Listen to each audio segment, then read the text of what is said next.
Salam, hormatly vatandaşlar. Şu gün 2022-nji ýylyň 20-nji iýuny Sişenbe güni hepdäniň Sişenbe güni. Bizim şu günkü temamyz Türkmenistanyň ilkinji konstitusiýasy.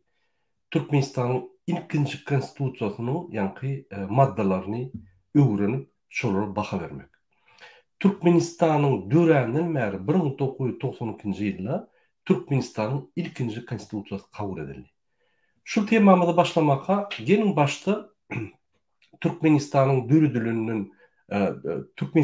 dürüdülünden başlap şu güneçeli gıytaça teýip geçelim. Türkmenski SSR ýa-da Türkmenistan Sovet Soýuzynyň bir ýanky döwlet diýip 1924-nji ýylyň 27-nji oktyabr aýyna Türkmenski SSR dürüdüldi. 1925-nji ýylyň fevral aýynda bolsa Türkmenski SSR-iň hataryna geçmek boýunça karar kabul edildi. Şu kararda ýanky Sovet Soýuzynyň içinde Türkmenski SSR diýildi we şondan başlap Türkmenski SSR ýanky 24-den başlap Türkmenski SSR dürüdüldi. Döwlet dürüdüldi. Ona şeýle döwlet bar ýöne döwletiň ýanky ferhetleri, demilitarizasiýa o zatlar bellerli.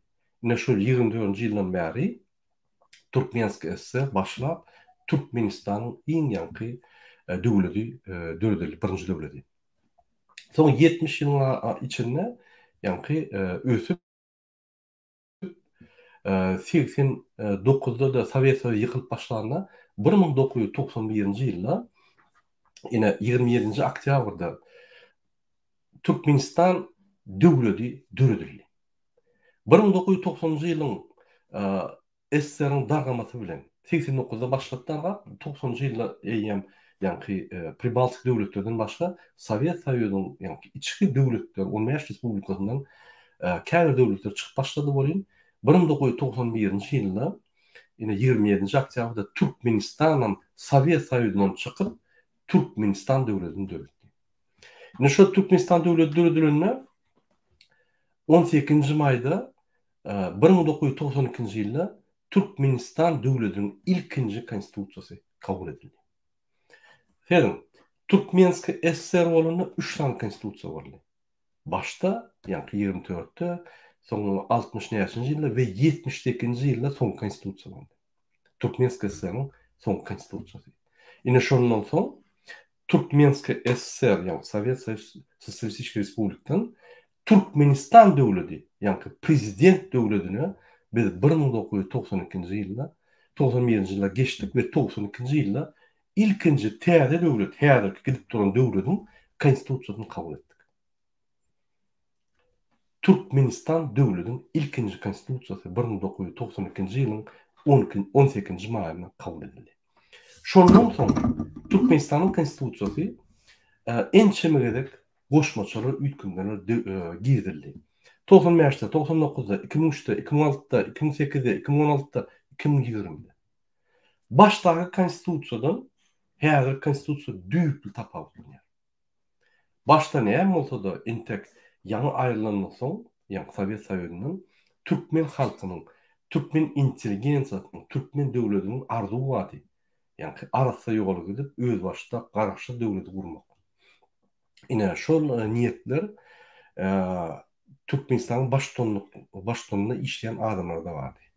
Ýöne üns berseňiz, Niyazi Fihinmäşde Ýokary Sowetyň ýolbaşçysy bolup, ondan Ska partiýanyň merkezi partiýanyň ýolbaşçysy bolup, bul Türkmenistany, ýani Sovet Soýuzynyň dağıjygyny bilmän 89-da dağa başlanda Sovet Soýuzy 90-ny görünni 91-de ýani Türkmenistan Sovet Soýuzynyň aýryp öz başlyk Türkmenistany gurmak gurup başlady. Gurmak ýani istedi. Şo gurulma ol bize azatlyk bermek, Türkmenistany ýani bütün dünýä tanıtmak, o meseleler ýokdy. Baştan 91-den bulardan entek Türkmenistany ýany döredilende, Ýokary Sowet ýani Türkmenistan döwletini ılan edende 1991-nji ýylda. Ol eýem özüni prezidentliğe berdi. Ünsürüm. entek 91'in köýüne konstitusiýasynda, ýa 78-in ýyldan bäri gelýän konstitusiýada prezident, ýa adam ýok, prezident wezipet hem ýok. Eýýem oňaramadan özüni prezident belli. Diýmek, öz bähwitlerini, öz ýanky isleglerini, öz wezipetini halkdan öňe goýup, hemme zatdan öňe goýdy. Eýýem döwlet ogurlap başlady. Bular 85-nji ýyldan taýýarlyk görýärdi. Ünsün 91-nji ýylda muňa düşündiripdirler, Ýoldaş Niýazow, size prezident, ýöne konstitusiýaňyzda prezident wezipe ýok. Näme? Konstitusiýa deňgelen ok, sizin kararyňyz hiç deňgelen ok, ýokary Sowetiň karary. Indi bu näme diýe 92-de täze konstitusiýany ilkinji konstitusiýa edip Türkmenistan döwletiniň ilkinji konstitusiýasyny kabul etdirýär. Şol konstitusiýada prezident ýanky wezipetini goýýar, oň haklaryny goýýar, hemme zatlary özleşdirip, ýanky öňden ogurlan zadyny kanunlaşdyrýar. Muňa eden ýanky bir kanunçylyk diň bu da. 93-de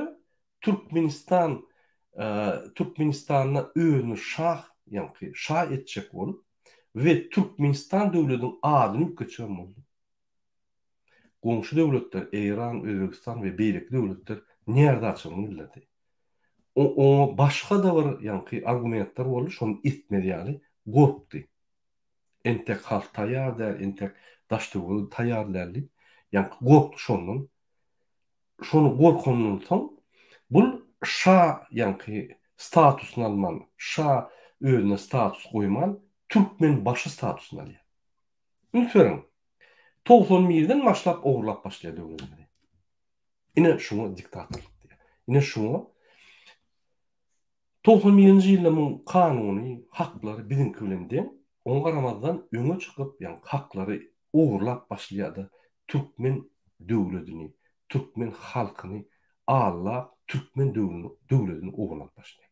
Özüne ýani Türkmen başa at goýup, Krasnovodskda çalyşyp adyny, bir topar zatlar çalyşyp, öz atlaryny şul ýermek bolýan ýere ýermek, kolhoz, savhoz, ýanky arçynlyk, köçeler, statuýalar, portretler, diňe Türkmenistanyň Aşgabatda 4 bolan şu şekil bardy.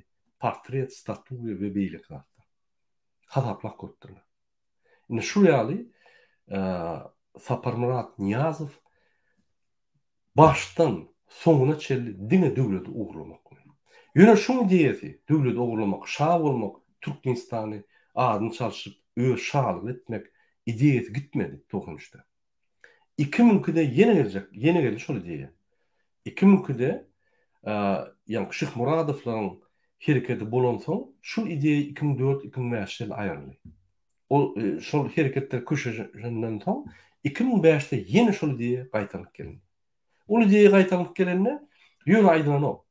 Onu birinji ýanky Kahrat Balyýew ýaly propagandistler gürläp başlaýar. Siz biziň paçamyz, siz biziň şahymyz, zat diýip halk taýýar edýär. Onsoň bir ýerde halk masady karar bilen alaýar. Indi şu ýaly, şol adam bizden tapawy ýok adam, üýt köşükligi ýok adam. Türkmen döwletini basyp alyp, öz kultuny, diktaturany gurup ýörler. Bolýar, Saparmurat Niýazow öldü diýeli. Bul ikinji gurban boly. Zahvat edip bir gruppa bilen, ýani topar bilen zahvat edip, olam şu topar bilen bagşlanan benim şol teknik problem ama şu topar bilen şol zahvat eden adamlardan soň bastıryp şu ýaly ýanky biýdürünçlükler edip ýene de öz kulturyny gurup başlaýar. Şoň üçin hormatly watandaşlar, biz konstitusiýa edilmezde biz diňe halkyň dähwidini seretmeli. Men ýörüýtü ýanky Türkmenistanyň konstitusiýasynyň Türkmenska SSR-nyň konstitusiýasynyň soňgusyna seretdim. 1978-nji ýylynky. Onanyň ýaman köp halkyň haklary bar şoň üçin. Ummasyz. 92-nji ýylyň konstitusiýasy seredinde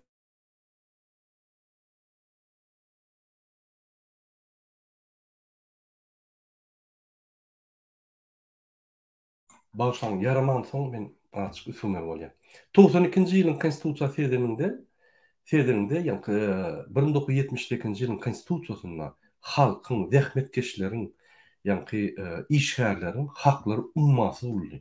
Ummasız hakları vardı. Siyasi hakları, sosyal hakları ve administratif hakları. Häzirki soňky birinji ilkinji konstitutsiýanyň alınmada da Türkmenistanyň ýaňy gurulyny 1992 ýylyň ilkinji konstitutsiýasyny alınmada da soňky 1972 ýylyň konstitutsiýasyndan adamyň haklary, olaryň mümkinçilikleri şeýle bir pes bolýan. Hatda şol özgeşikler gowulagy geçmän tersine geçdi. Gaýty prezidentiň haklary ululup başlady. Ine şu ýaly men analiz edip serimni gaty bir täsir zatlar tapdym. Ýöne 92-nji ýylyň konstitutsiýasy, ýagny Türkmenistanyň ilkinji konstitutsiýasy şuňky 2020-nji ýylyň 25 sentýabrda kabul edilen konstitusiýa garanyna ulum demokratik konstitusiýa. Şonam bir näçe gerek, ençe gerek ülkedip diktatoryň iň güýçli konstitusiýasyny döretdiler. Hormatly watandaşlar, men konstitusiýa barada köp maglumatlar berjekdim bolýan. Biz onu maddalaryny feride bir-birden okap geçelim sebebi bolmasa wagtymyz diýär. Ine mysal üçin men size okap berin ve her maddasyny düşündirelim. Men şu Türkmenistanyň ilkinji konstitusiýasyny size bir 2-3 bölümde düşündireyim. Biz şunu model hükmünde alıp ine şunun üstüne işlep bütün dünya Türkmenistan bütün dünya boşnamalaryny göz önünde tutup bütün dünya konvensiýalaryna, kol çeken konvensiýalaryny göz önünde tutup şunu goşup şu konstitusiýanyň üstüne işlep başga da goşmaça zatlar goşup 1972 ýylyň konstitusiýasyna serdip bizim adamlaryň haklaryny ululup berkidip ondan soň şonu kabul etmeli. Onu da aramızda maslahatlaşıp ve hemme goşmaçalar sizin bilen maslahatlaşıp kabul etmeli. Ine şeýle bütün dünýäde konstitusiýa kabul edilýär. Ol ýokarda Berdimuhamedov Hram fikri konstitusiýa diýip onam avtomatik ýagdaýyna diňe öýellerine tygşytly, öýellerine bähwitli konstitusiýany kabul edip soň höküm sürýärli. Ol konstitusiýa bize ýören. O konstitusiýa bilen biz ýaşamak bilen bol. Ol konstitusiýa bizim haklarymyz ýok. Ine şonuň üçin konstitusiýa meselesinde gaty wajyp siz gowy düşünýär. Gelin konstitusiýa serdip başlaýan. 1992-nji ýylyň may aýyna kabul edilen Türkmenistan döwletiniň häzirki gidip duran Türkmenistan döwletiniň ilkinji konstitusiýasy. Şunu hem ýerde gizlediler, zordan tapdyk şunu. Türkmenistanyň adalet ministrliginde eger hakykatdan hakykat bolan bolsa, şol ministrlikler Türkmenistan hökümeti halk üçin işleýän bolsa, onu Türkmenistan şuňky Türkmenistanyň dürdülen başyndan başlap, günden başlap hemme konstitusiýalar şoýda asly bolmaly. Ýok. Halkymyz şonu görämedin ilkinji konstitusiýany. Ýa soň konstitusiýa has bolup, onuň diňeşdirip, analiz edip bizim haramlyk we güýdük konstitusiýany bozýanymyzy biýdere kanunlar çykaryp, konstitusiýany üýtgedip Türkmenistanyň hemme halkynyň haklaryny bir adama berýänligini görämedin diýip şonu goýmadylar. Ine şonu biz tapdyk, şonu sizin bilen sert geçelim. Preambula diýär, girişleri.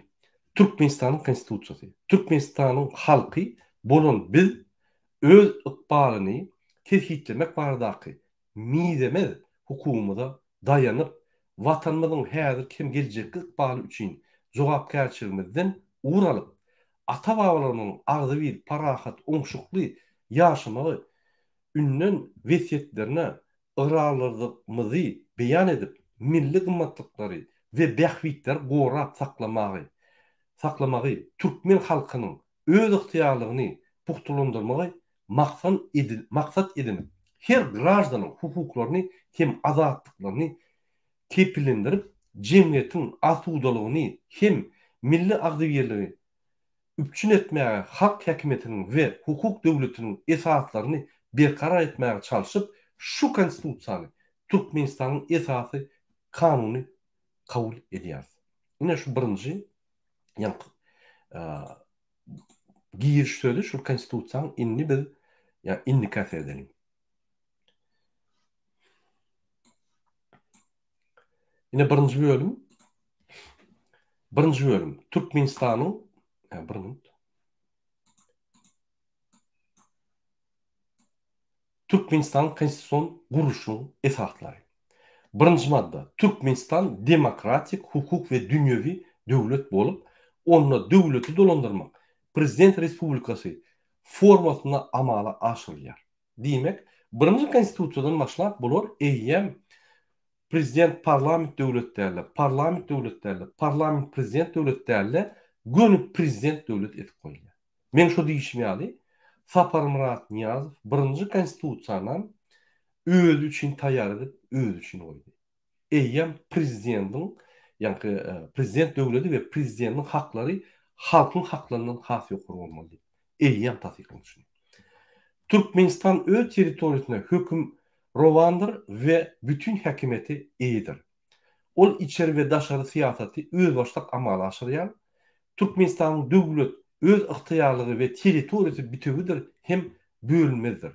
Döwlet Türkmenistanyň garaşlygyny, territoriýasynyň bütünligini, konstitusiýon guruluşyny gorýar, kanunyň berjay edilmegini we hukuk tertibini üçin edýär. Ikinji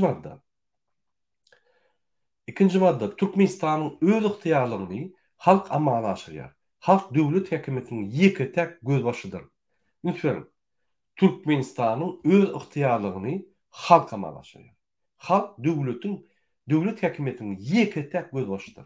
Ine şonuň üçin biz häzir üýüşüp täze konstitusiýany proýektini tapyp, onu da goşmaçylyk ýerip, ona maslahatlaşyp hemme kanallarda halkymyz bilen hemme siziň maslahatlaryňyzy alyp biz hökümede täze konstitusiýany referendum usuly tasdiklap eline berýär. Şo konstitusiýada prezident wezipe çäklendirilýär, parlament wezipesi güýçlendirilýär. Şo konstitusiýada Türkmenistanyň prezidentine halk impeachment bermäni hak wadygyny biz dogry goýýar. Şo ýerde bir topor bir kanun bütün dünýä halkara konwensiýalary, şertnamalary, dogoworlary diňelmeýän maddalary aýryp biz şonu kanunlaşdyryp demokratik konstitusiýa diýýär. Ine şonu alan soň ikinji biziň hereketimiz referendum geçirip Türkmenistanyň prezidenti Serdar Berdimuhammedow biziň seslerimizi ogurlan adamyň impeachment işden aýar. Ine şol kädim Türkmenistanyň azatlygyna gaty wajyp ikisany ädim. Onda biz yuridik taýdan Türkmenistanyň prezidentini işden goýýar. Ine şonuň üçin biz şol maddalary öwrenip, size taýýar edip, siziň bilen maslahatlaşyp, täze konstitusiýany kabul etmeli.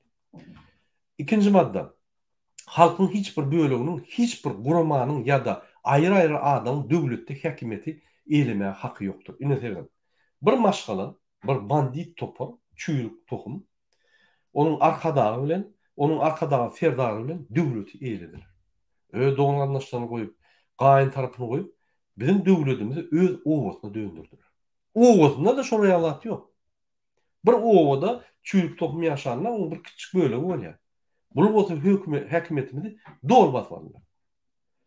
Üçüncü madda: Türkmenistanda jemgyýetiň we döwletiň iň gymmatly hazinasy adamlar.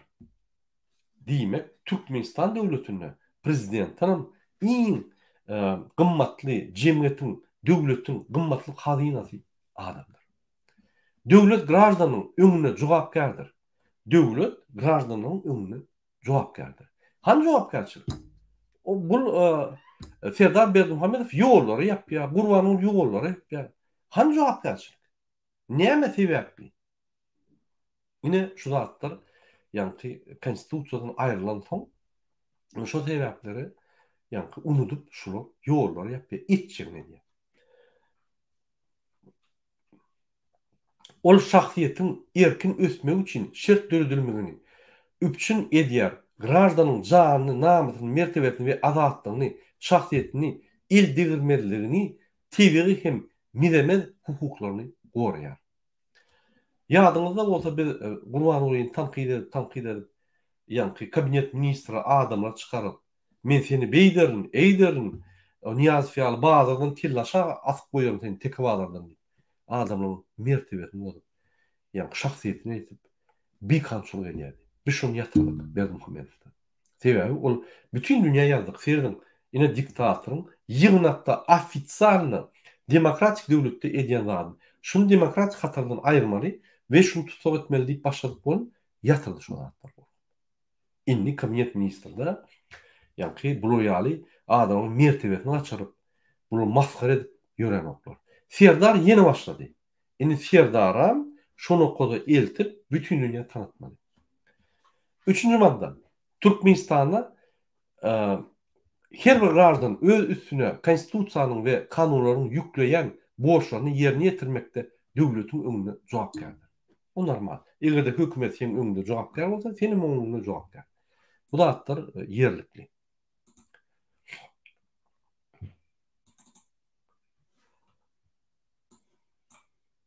Inniki 4-nji madda. Gelin şonu sert geçelim. 4-nji madda. Döwlet häkimeti kanun çykarjy häkimetdir. Ýerine ýetirjy häkimet we sud häkimeti häkimetine bölünýär. Ýerine ýetirjy, kanun çykarjy we sud häkimeti.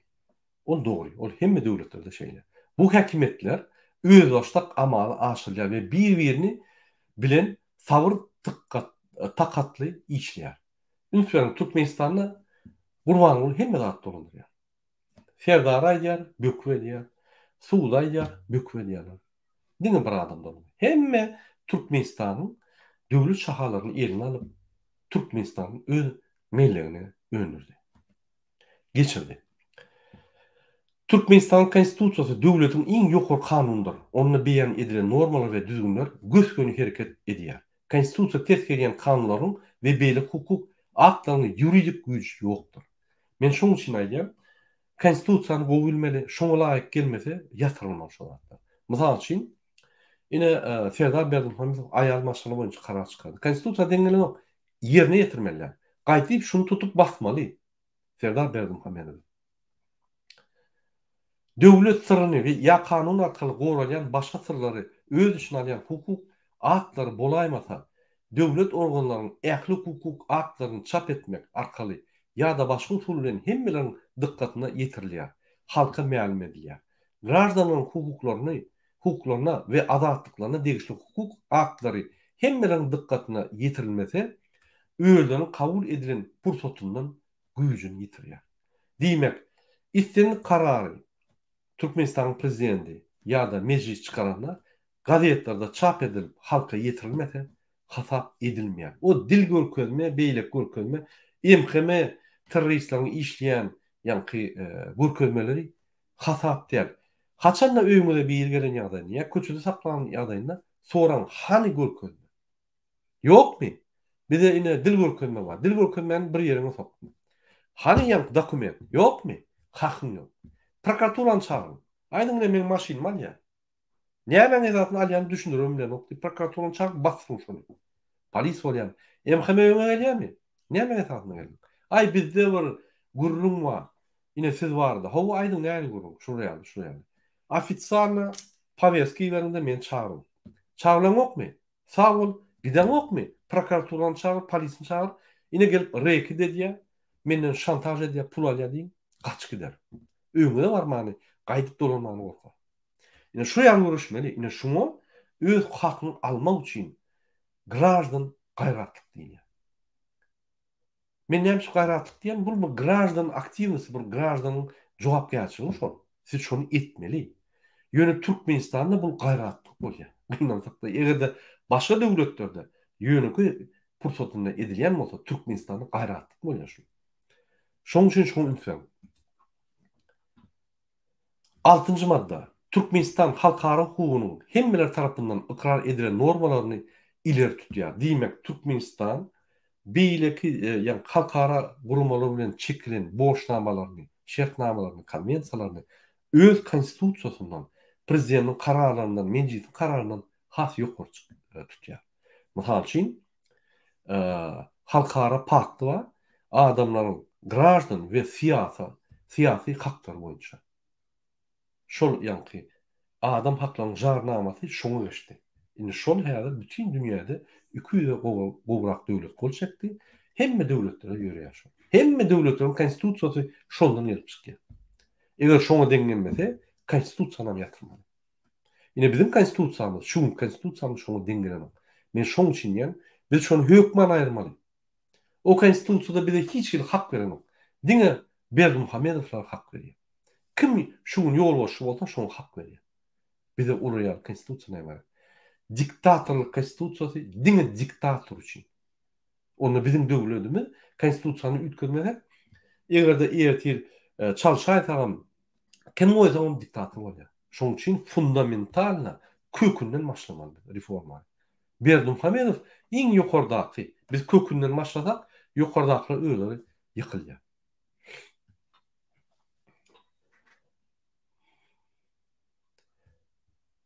O dünýä birleşigine dol hukukly döwlet bolup girýär. Daşary siýasatda parahatçylykly ýaşaşmak, güýç ulanmalyk, beýlik döwletleriň içerki işlerine gatnaşmalyk prinsiplaryna dayanýar. 7-nji madda.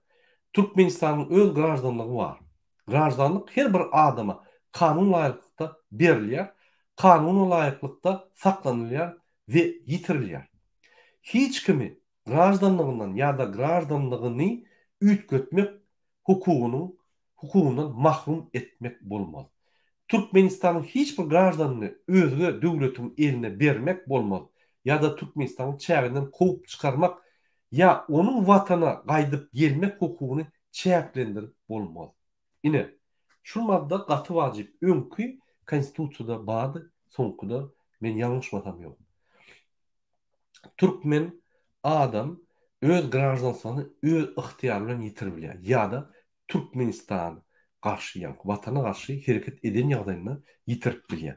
Başga halatlarda prezidentiň ýa mejlisiň şu bir Türkmen grajdanlygy ýatyrmany hiç kim haky ýokdur.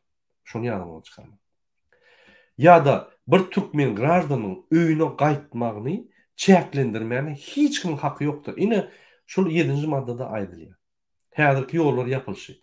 Türkmen grajdanlary öýe gaýtjak bolýar. Bul iksany idiot serketler ýapyp şolar getirmän her hili bir ýanky argument tapyp, her hil bahana tapyp bütün dünýäni we Türkmen halkyny alýar. Türkmen halkyny aldyrmak. Türkmen halky bilýär şunu. Şol adamlar bizi hiç wagt öňe eltmeliler, diňe çukura eltip giderler. Şonu düşünýär Türkmen halky. 7-nji madda.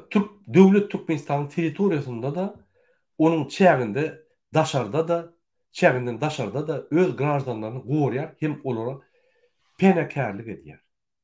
Üntüberin öz grajdanlaryny goýar. Han pasportyny çalyşyp berýärmi? Ýok. Çalyşmady. Sen goranok. Gaýtyp sizi şo ýerde basyşlar edip para horluk edip sizden pul talap, size kim köprek berse şoňa pul berip, kim köprek bolsa diňe samalýot minip galanyň bolsa, ýa hasap etmän köseýär. Ine 7-nji madda duruşy ýa-ni güdük bolýar. 8-nji madda. Daşary grajdanlaryna ýa-da grajdanlygy bolmadyk adamlara eger kanunda başga hil düzgünler bellenmedik bolsa, Türkmenistanyň grajdanlaryny ýaly hukuklar hem azatlyklar bar. Hatda daşary grajdanlary Türkmenistanyň içinde Türkmenistan grajdanlary ýaly haklar, hukuklar bar diýip bul hak demokratik madda şolay edilýär. Şoň üçin watandaşlar şu 92-nji konstitusiýasyny käbir zatlar diýermesem köp zady gaty. Biz şunu ýanky bazy model hükmünde alyp şuň üstünde işläp şunu ýanky özleşdirmeli. Häzirki 2020-nji ýylyň 20 sentýabrda kabul edilen konstitusiýany özleşdirjek bolsak, üstüne köp işleme bolýar. Şoň üçin şu modelden başlamaly. Ýa-da dowam edelim. Türkmenistan öz ýurtlaryna syýasy, milli ýa-da dini ynam ykdykatlaryny üçin izarlanýan daşary ýurt grajdanlaryna gaçyp gelmek hukugyny berýär. Egerde biri başga döwletlerde din üçin izarlanýan bolsa, onu Türkmenistana berişi ýa-ni bosgunlyk sorap biler. 9. madda. Elçilik el değirmelidir. Türkmenistan'da ölümçülük sejiştelerine, yere, beylik madda hem ruh kımmatlıklara hususi elçilik hukuku yürüyer. Olar gражданların birleşiklerini ve devlete hem degişli bolup biler. Birleşiklerine ve devlete hem degişli bolup biler. Diňe devletin elçiligi bolup durýan obyektler kanun esasında bilinilýär. Devlet elçiligiň ähli görnüşlerini ve formalaryny ösdürmek üçin olaryň deň derejede gorýar, olar üçin deň şertler döredýär. Diýmek, haçanda sen hususy elçilikde bolsaň, sen bir fabrikaň bolsa we döwlet fabrikasy bolsa, şuň mähbidi senkiden köp bolmaly, deň bolmaly. Döwletiň kan sen. Yani biz döwlet üçin sen hakyň ýok, bar sür diýip ýa-ni zawodyň bozup elinden alyp üstüne köçe geçip oraya hak ýokdur. Sen deň bolmaly. Kanunda gadagan edilen usul bilen edilen elçilikden başga elçiligiň konfiskasiýasy edilmegine ýol berilýär. Ýa-ni kanun bolup sen elinden elçilik alyp bolmaýar. Diňe kanunda göz öňünde tutulan halatlarda elçiligiň muzduny töläp mecburi almagyna ýol berilýär. 10. madda. Döwlet milli taryhy medeni mirasyň tebiği serdaryň awa saklanmagy üçin sosial toparlar bilen milli toparlaryň arasyndaky deňligiň üpçün edilmegi üçin jogapkardyr. Diýmek, döwlet, jemgyýet ýa-ni gurulmalary we beýle gurulmalary deň seredýär we deň gorýar. Ol ilmi hem çeper dözüjiligiň onuň netijeleriniň ýaradylmagyny höwüslendirýär. Ilim, medeniýet, terbiýetçilik we bilim bermek, sport we turizm barasynda halklaryň özara gatnaşyklarynyň üstünligine ýardam edýär. Sporta kömek edýär, bilimlere, ilimlara, ýa-ni goşulmuşa döwlet şolary östürýär diýdik. 10-njy madda. Döwlet dinleriň ve dini uymagyň erkinligini, dinleriň we dine uymagyň erkinligini, olaryň kanunyň öňünde deňligini keplendirýär. Dini gurulmalar döwletden aýrydyr we olaryň döwlet işlerini ýerine ýetirmegine ýol berilmeýär. Bizim mollalarymyz döwletiň işlerini ýerine ýetirip, mesçitlerimizde ýa-ni Berdimuhammedowyň kitaplaryny okudýar. Ol düýnün kanun esasyna ýa-ni berkidirilýär, şol bolmaly. Her bir adam dine garaşyny öz başda kesitleýär. Onun ýeközi ýa-da beýlik adamlar bilen bile isleýän dinine uymaga ýa-da hiç bir dine uymalyga hak bardyr. Şonuň ýalda dine bolan garaşlar bilen baglanşykly ynam ykdykatlaryny beýan etmäge we ýaratmaga, dini adat desturlary berja etmäge gatnaşmaga hak bardyr. 10-njy madda. Türkmenistan döwleti öz yktyýarlygyny gorap taklamak üçin öz ýaraly güýçlerini döredýär hem saklaýar. Indiki sahypa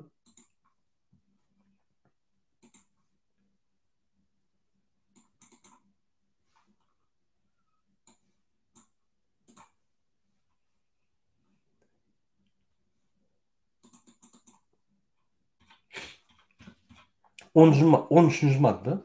Türkmen dilini Türkmenistan'ın döwlet dilidir. Türkmenistan'ın ähli gражданlaryna öz eni dilini ulanmak hukuky berilýär.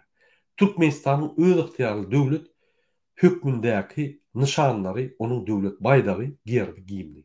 Baýdak, gerb, giyim kanun esasyna kabul edilýär we goralýar. O dogry. Hemme döwletlerde şeýle. 15-nji madda. Türkmenistan'ın paýtagty Aşgabat şäherdir. Indi ikinji bölüm adamyň we gраждanyň esas hukuklary, azatlyklary hem borçlary. Ine her bir konstitusiýada esasy bizim üçin gerekli bölüm ine ikinji bölüm. Şoňa gatyn üstünden serdim we dinlen. 16-njy madda. Adam hukuklaryna el gatylan bolmaz. Olary elinden alymam bolmaz. Türkmenistanda hi konstitusiýaň esasynda sen haklaryny ýa-ni hormat goýýarlar elbetde. Gaýtyp gelip bolýarlar. Ýa-ni ýaşul aýtdy, ol aýtdy, bul aýtdy diýip bir biderek zatlar aýdýar. Adamy haýsydyr hukugundan we azatlygynyň mahrum etmäge ýa-da onuň hukuklaryny çäklendirmäge hiç kimin haky ýokdur.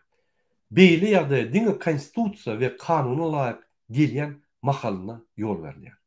adamın konstitutsiyada ve kanunlarda agzalyp geçirilýän belli bir hukuklary hem azatlyklary onun beýleki hukugudyr. Azatlyklaryny inkar etmek ya kemsitmek üçin ulanmaly däldir.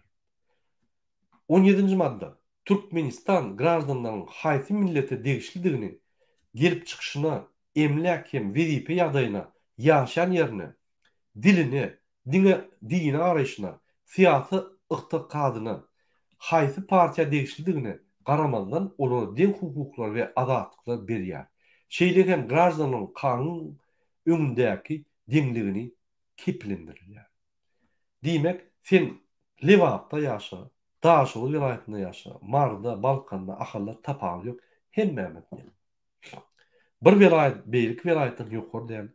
Ol Türkmenistanyň öňkü prezidenti häzir idiot, mejlisiň ýolbaşçysy Gurbanuly Berdimuhamedowyň diýişýäli. Ahal hakyky türkmenler, galan türkmenler. Ol ýa kellesi giden idiot ýa-da taryh bilmeýän idiot da. Ine şoň üçin şu ýaly adam hökümet ýolbaşçysy bolup kiçi wezipede de işlemeler.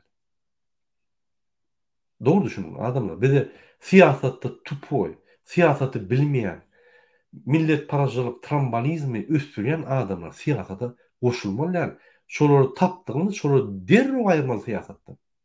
Şu ýaly adamlar siyasata aňyda dursun. Döwlet ýolbaşçylykda durup öz oguruna geçirip, olan aktygyna geçirip, ýanky bular ýene-de 30-40 ýyl, 50 ýyllyga gitjek bolýar. Bütün mümkin ömürlük. Biz bilemdik. Şoň üçin türkmen halky uyanmaly. Şu ýaly betbarçylyk edýän siyasi tarapdan doly, ýanky hiç zat bilmeýän siyasi tarapdan milletbarçylyk döredýän, trambolizm döredýän, ýanky vilayatyň artynda guruşlar döredýän, vilayatyň artynda garşylyklar döredýän adamlary derrew işden aýrmaly. Ol ahaldan oturdup Lewap vilayatyna adamlar goýýar işe. Hemme Lewap vilayatynyň ýolbaşçylary ahaldan. Marda şeýle, Daşoğlu, Balkanda. Ana beýleki adamlar ýolbaşy bolup bilen okmy. Ana şu ýaly bizdinçilikler bolýar. 18-nji madda. Türkmenistanda aýallar bilen erkekleriň gражданlyk hukuklary deňdir. Eger bu deň hukukluk adamyň aýal erkek alamatyny boýunça bolsa, munyň üçin kanun esasynda jogapkärçilik çekilmelidir. Ine Serdar Berdimuhamedow bozan kanuny ine şu 18-nji madda. Şunu jogapkärçilik çekmeli. Men her ýerde aýdýan prokuratura. Men aýdanlarym ertir size suwutda ýanky size garşy gider şu aýdan zatlar. Bunun ýanky datasy var, ýanky belli güni var we aýdylýan zatlar var. Ine 18-nji madda ýa-da 2020-nji ýylyň konstitusiýasynda da belli. Kim şu kanunlar bolýan bolsa, ýanky aýal gyýlar we erkekleriň arasyndaky tapawudyň ýoklugy we olar kemsitýän bolsa aýal gyýlar. Şol adam jenaýata çekilmeli. Prokuratura, baş prokuror, adalet ministrligi, Milli Geňeşiň ýolbaşçysy, MHM gullugy, polis gullugy, harby gullugyň ýolbaşçylygy siz Serdar Berdimuhamedow gatşalt ýagdaýda arestowat etmeli. Gatşalt ýagdaýda tutsak etmeli. Biz muny jenaýata çekmeli. Ine konstitusiýa esasynda. 19-njy madda. Bir adamyň öz hukuklaryny hem azatlyklaryny amala aşyrmagy bilen beýleki adamyň hukuklaryna we azatlyklaryna zeper ýetirmeli däldir. Şonuň ýalynda ahlak kadalaryny, jemgyýetçilik tertibini bozmaly däldir. Milli hukukçylyga ziýan bermeli däldir. Hormatly vatandaşlar. Men azajyk yaramok, şoň üçin sesim bir hirak. Egerde ruhsat berseňiz, ine şunuň bilen birinji bölümde gutaraly.